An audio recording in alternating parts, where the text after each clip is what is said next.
There is, folks, we wouldn't be here in the trouble that we're in now had people during their watch dealt with the problems truthfully.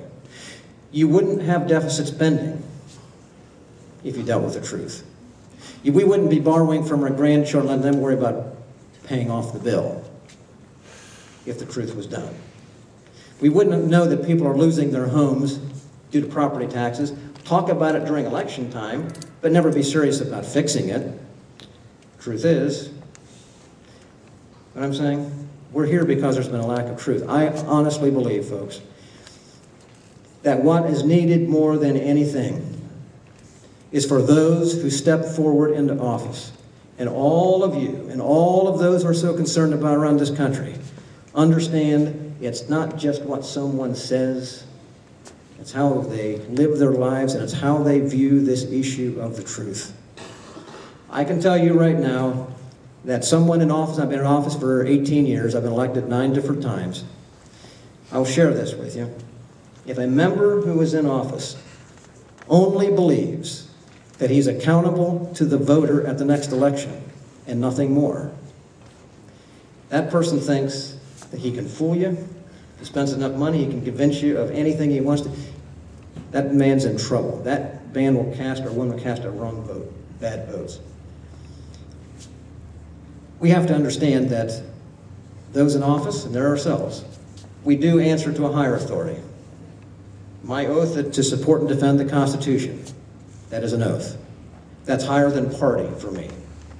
That's higher than other considerations. But I also know in our free republic, as we understand it from our founders, we got our rights from a creator. We understand that ultimately there is a higher judge. That ultimately is what keeps those in office doing right. If they know that one day they're going to have to answer to God himself.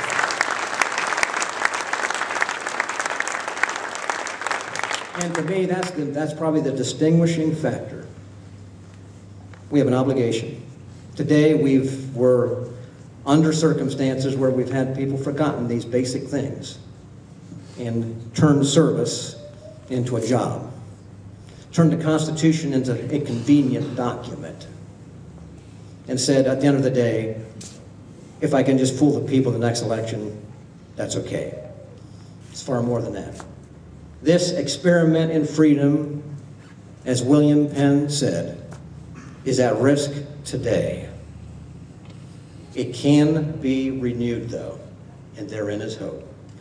If we do follow the right route, commit ourselves to the Constitution, which has taken this country through difficult times before, and it can take us through difficult times again, and the people of the Commonwealth and those who are in office say, let's roll up our sleeves, let's not be owned by the special interests, let's just do what's right for the people of the Commonwealth.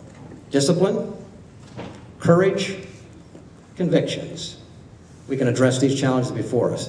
I can assure you, as much as lieth within me, the people of the state so elect to put me in the governor's chair, I will conduct myself differently than you have seen. I will conduct myself according to these sets of principles and core values, because I am convinced we must, and I'm convinced of the success if we do. Thank you all so very, very much.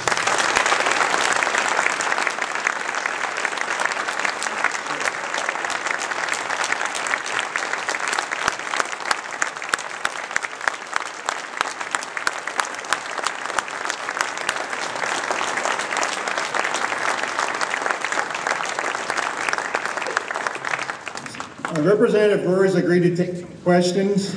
If you would like to ask a question, please line up over here on the side. It will definitely speed things up. Just come on up here, line up. You'll be able to ask questions. Representative Rohrer, please feel free to take as many questions as you would like.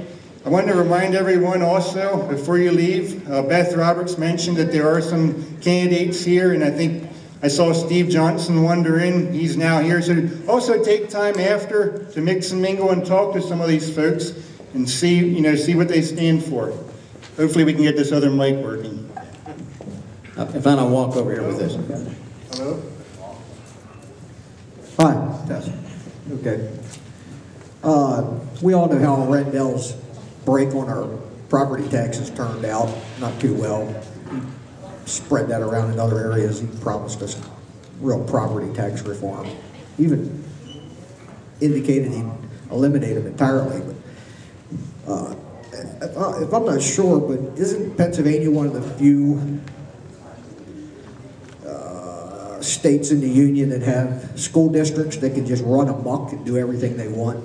And I mean, we see extravagance in our schools, such as, you know, Central School District. It looks like a Taj Mahal with high-tech football fields. I mean, swimming pools. Just they've strayed so far away from basic education, and they've, you know, that is one of the problems. And if I can put, you have no plans on taxing. I know you don't, but Rendell's plan to tax the shale so severe, it's not going to be profitable as well. What can we do to rein in these rogue school districts? Okay, you have two different questions there. Number one, yeah, Pennsylvania is one of 14 states that does not have a referendum check in place for the voters to approve tax increases. So to that extent, I think that has significantly contributed to our high tax load in Pennsylvania. But at the end of the day, it's already so high right now. That's why we have to eliminate it. But you are correct. If we would have had that in place years ago, I don't think we'd be as high as what we are right now. Now, the second question about the Marcellus Shale, yes, the governor is wanting to impose what's called a severance tax or a wellhead tax on the new industry, the gas drilling industry. I'm fundamentally opposed to that, not because that there ought not to be taxes paid by the companies. They, in fact, are.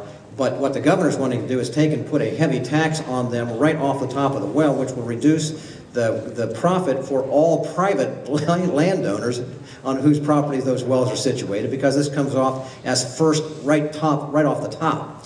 Secondly, this industry, even though Pennsylvania is rich with gas, there are other states that have shale in them also that produce gas. The companies are here because right now the taxes are favorable.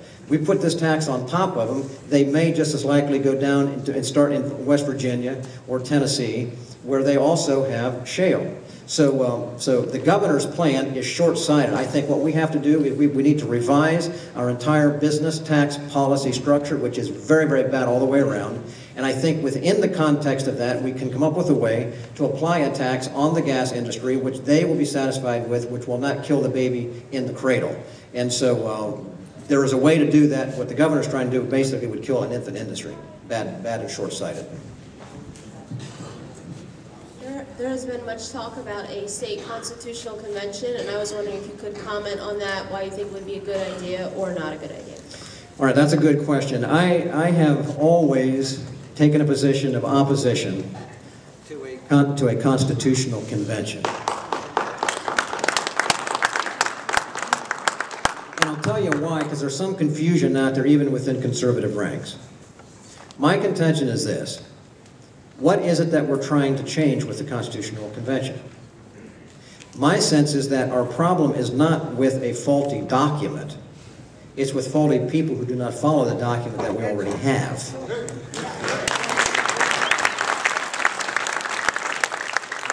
And I firmly believe that any opening up of a constitution through a convention portends a greater opportunity for harm than for potential gain.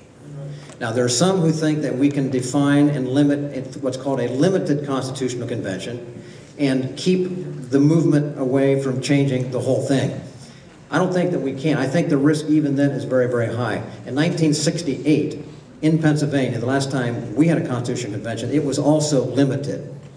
But there were fundamental changes made in that document in 1968 which have changed the scope of the face of Pennsylvania forever, in that what happened in that document was that changes were made which gave the Supreme Court of Pennsylvania the ability to become and override legislature and governor's action. They basically made themselves the highest branch of government through changes they made in relative to a provision that talks about the rules of the court. And if you all know constitutionally, which branch of government, if there is to be one that is slightly above, which branch of government is that? Executive. It's the legislative, where the laws are made. The executive is to carry out the laws.